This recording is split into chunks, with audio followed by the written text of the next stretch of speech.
India में आज करोड़ों गाड़ियां एक ऐसा फ्यूल यूज कर रही है जो 10 साल पहले लगभग किसी ने सोचा भी नहीं था। अप्रैल 2025 से पूरे इंडिया में E20 पेट्रोल मैंडेटरी हो गया, यानी कि 20% इथेनॉल और 80% पेट्रोल। गवर्नमेंट कहती है कि ऑयल इंपोर्ट कम होंगे, किसान को फायदा होगा और इंडिया इंडिपेंडेंट बनेगा। लेकिन अक्टूबर 2025 तक एक सर्वे में 36,000 से ज्यादा गाड़ी ओनर ने एक ही बात कही।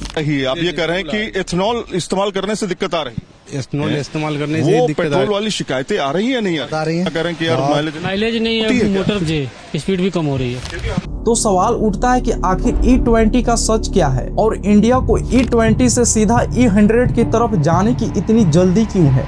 नमस्कार दोस्तों, साल 2014 में भारत के पेट्रोल में इथेनॉल की मात्रा सिर्फ 1.5% थी। उस वक्त E20 का लक्ष्य देखना भी एक बहुत बड़ा सपना लगता था, लेकिन यह प्रोग्राम इतनी तेजी से आगे बढ़ा कि साल 2022 में भारत ने 10% इथेनॉल ब्लेंडिंग का मात्रा समय से पहले ही 5 महीना अचीव कर लिया। और यह सक्सेस इतनी बड़ी थी कि गवर्नमेंट ने 2030 तक E20 का टारगेट को 5 साल पहले ही अचीव कर लिया और अप्रैल 2025 में पूरे देश में E20 पेट्रोल लागू कर दिया। तो सोचिए कि जो टारगेट को 2030 तक अचीव करना था उसे 5 साल पहले ही रियलिटी बना दिया गया। तो सवाल उठता है कि आखिर इतनी जल्दी क्यों? क्या वाकई में इतना इथेनॉल देश के लिए बेनिफिट है या फिर इस रेस के पीछे कोई और वजह भी है? इस गंभीरता को आप ऐसे समझ सकते हैं। गवर्नमेंट ने 1 अप्रैल 2026 से पूरे देश में बिकने वाला पेट्रोल के लिए न्यूनतम रिसर्च ऑक्टेन नंबर को 95 करना अनिवार्य कर दिया, यानी यह कोई अस्थायी प्रयोग नहीं था। सरकार ने भारत के पूरे फ्यूल इकोसिस्टम को हमेशा के लिए बदल दिया। अगर हम कागज पर देखें तो सरकार के पास अपने पक्ष में बेहद मजबूत आंकड़े हैं। पेट्रोलियम मंत्रालय के मुताबिक इस ब्लेंडिंग प्रोग्राम के कारण देश का लगभग 1.4 से 1.55 लाख करोड़ का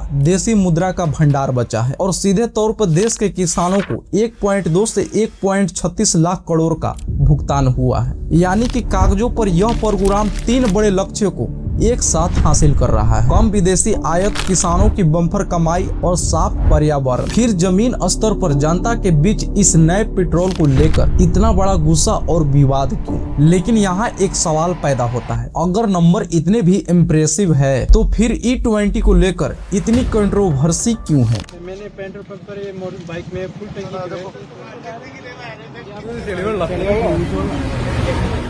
और जब E20 पर ही इतनी बहस है तो इंडिया E100 की तरफ इतनी तेजी से क्यों बढ़ रहा है? यह बोतल को देखिए, इसके अंदर फ्यूल है लेकिन 2 अलग अलग लेयर में, एक लिक्विड नीचे दूसरा। यह क्या है? दरअसल इथेनॉल का एक साइंस स्वभाव होता है, हाइग्रोस्कोपिक, यानी वह हवा में मौजूद नमी को चुंबक की तरह अपनी ओर खींचता है। जब यह पेट्रोल आपके गाड़ी के टैंक में या फिर पेट्रोल पंप के स्टोरेज में लंबे समय तक पड़े रहता है तो इथेनॉल हवा की नमी को सोखकर पानी बन जाता है। इस प्रक्रिया को साइंस में फेज सरफेस कहते हैं। इसके बाद इथेनॉल और पानी का यह जहरीला घोल टैंक के नीचे बैठ जाता है और शुद्ध पेट्रोल ऊपर तैरता रहता है। तो अक्टूबर 2025 में सोशल मीडिया पे एक ऐसा वीडियो वायरल हुआ जहां करोड़ों रुपए की फरारी सड़क के किनारे केवल इसलिए बंद खड़ी थी क्योंकि E20 पेट्रोल के कारण उसके टैंक में फेज सरफेसन हो गया था और इंजन पूरी तरह से सीज हो गया। और दूसरी बड़ी समस्या, माइलेज को अचानक गिर जाना। यह कोई कल्पना नहीं है, यह एक विशुद्ध केमिस्ट्री है। पेट्रोल की ऊर्जा क्षमता लगभग 46.4 होती है जबकि इथेनॉल की ऊर्जा क्षमता 29.7 ही होती है, यानी एक सामान्य मात्रा में इथेनॉल से आपके पेट्रोल के मुकाबले बहुत कम ऊर्जा मिलती है। यही वजह है कि ऑटोमोटिव इंजीनियर ने खुद माना किया E20 पेट्रोल आते ही आपकी गाड़ी का माइलेज सीधे तौर पर 2 से 5% तक गिरना तय है। अगर साइंस 2 से 5% माइलेज गिरने का बात करता है तो फिर देश के लाखों गाड़ी ओनर ने 15 से 20% माइलेज ड्रॉप होने का कंप्लेन क्यों कर रहे हैं? तो सवाल यह है कि आखिर यह माइलेज ड्रॉप कितना बड़ा है? अगस्त 2025 में एक PIB रिलीज में दिया गया E10 कैलिब्रेटेड व्हीकल में माइलेज के नुकसान सिर्फ 1 से 2% है और पुरानियों गाड़ियों में यह 3% से 6% के बीच है। उन्होंने यह भी कहा जहां 20 से 30,000 किलोमीटर चलने के बाद इंजन के कुछ रबड़ गैस्केट को बदलने की आवश्यकता पड़ सकती है। लेकिन अब जरा देश के दूसरी तरफ 36,000 से अधिक लोगों के सर्वे पर नजर डालिए। अक्टूबर 2025 के इस सर्वे के मुताबिक जिन लोगों के पास 22 या उससे पहले की रजिस्टर्ड गाड़ियां हैं, उनमें से 80% लोगों ने सीधे तौर पर माइलेज गिरने की बात कही और यह आंकड़ा अगस्त में सिर्फ 67% था। और सबसे चौंकाने वाला बात यह है और 16% लोगों ने माना कि उनकी गाड़ी का माइलेज 20% से भी ज्यादा गिर चुका है।